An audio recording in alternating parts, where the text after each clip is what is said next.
રાજકોટ જિલ્લાના જેતપુરમાં APMC chairman અને vice ચેરમેનની ચૂંટણી યોજાઈ હતી। 2.5 વર્ષની ટર્મ પૂરી થતાં આ ચૂંટણીનું આયોજન કરવામાં આવ્યું હતું। એપીએમસીની ચૂંટણીમાં એમએલએ અને સહકારી નેતા જયેશ રાદડિયા ઉપસ્થિત રહ્યા હતા। ભાજપ પ્રદેશમાંથી ચેરમેન અને વાઇસ ચેરમેનનું મેન્ડેટ પણ આપવામાં આવ્યું છે। રાજકોટ જિલ્લા ભાજપના પ્રમુખની સૂચના મુજબ ડેરીના ચેરમેન ગોરધન ધામેલિયા વ્હીપ લઈને આવ્યા હતા અને ચેરમેન તરીકે જમન ભુવાની નામનું મેન્ડેટ જાહેર કરવામાં આવ્યું છે। વાઇસ ચેરમેન તરીકે વિનુભાઈ પાઘડરનું મેન્ડેટ જાહેર કરવામાં આવ્યું છે અને ચૂંટણી સમયે યાર્ડના સભ્યો પણ હાજર રહ્યા હતા। ચેરમેન અને વાઇસ ચેરમેનની બિનહરીફ રીતે ચૂંટણીમાં જાહેર કરાયા હતા। ઇન્ચાર્જ રાજકોટ જિલ્લા રજિસ્ટ્રાર અજય સિદ્ધાપરાના અધ્યક્ષસ્થાને આ ચૂંટણીનું આયોજન કરવામાં આવ્યું હતું, જેમાં ચેરમેન અને વાઇસ ચેરમેનનું મોં મીઠું કરીને હાર પહેરાવી સ્વાગત કરવામાં આવ્યું હતું।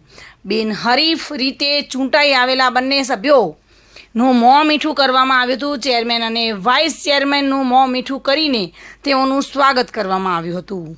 ચેરમેન અને વાઇસ ચેરમેન માટેની આજે ચૂંટણી યોજાઈ હતી। ચેરમેન તરીકે જમનભાઈ ભુવા અને વાઇસ ચેરમેન તરીકે વિનુભાઈ પાઘડાની આજે બિનહરીફ પડી ગઈ। સમગ્ર જિલ્લાની અંદર સહકારી ક્ષેત્રનું માળખું એ સમગ્ર દેશની અંદર અવ્વલ નંબરનું માળખું છે અને રાજકોટ જિલ્લા સહકારી બેંકથી લઈ તમામ જિલ્લાના માર્કેટિંગ યાર્ડો, જિલ્લા લેવલની સંસ્થા હોય કે તાલુકા સંઘ લેવલે હર હંમેશા આ માળખાની અંદર ચૂંટણી ન થાય માટેના હંમેશા અમારા પ્રયાસો હોય છે અને ચૂંટણી કદાચ થાય તો પણ અમારી ભારતીય જનતા પાર્ટીની પેનલનો હંમેશા ભવ્ય વિજય એમાં થયો છે અને અત્યારે સમગ્ર આખા જિલ્લાની અંદર માર્કેટિંગ યાર્ડની અંદર 2 વર્ષ પછીના બીજી ટર્મ માટે ચેરમેન વાઇસ ચેરમેનની ચૂંટણીઓ ત્યાં ચાલી રહી છે। ત્યારે જેતપુરની ચૂંટણી પૂરી થઈ બોર્ડ પછી ધોરાજી ખાતે ચેરમેન વાઇસ ચેરમેનની ચૂંટણી થવા જઈ રહી છે। એટલે મને સહકારી ક્ષેત્રના માળખાનું ગૌરવ છે કે આ સહકારી ક્ષેત્રનું માળખું એ ખેડૂતો માટે કામ કરતું માળખું છે અને આ સહકારી ક્ષેત્રના માળખા મારફત ખેડૂતોને મેક્સિમમ લાભ થાય દિશામાં હંમેશા અમે સાથે મળીને પ્રયત્નો કર્યા છે।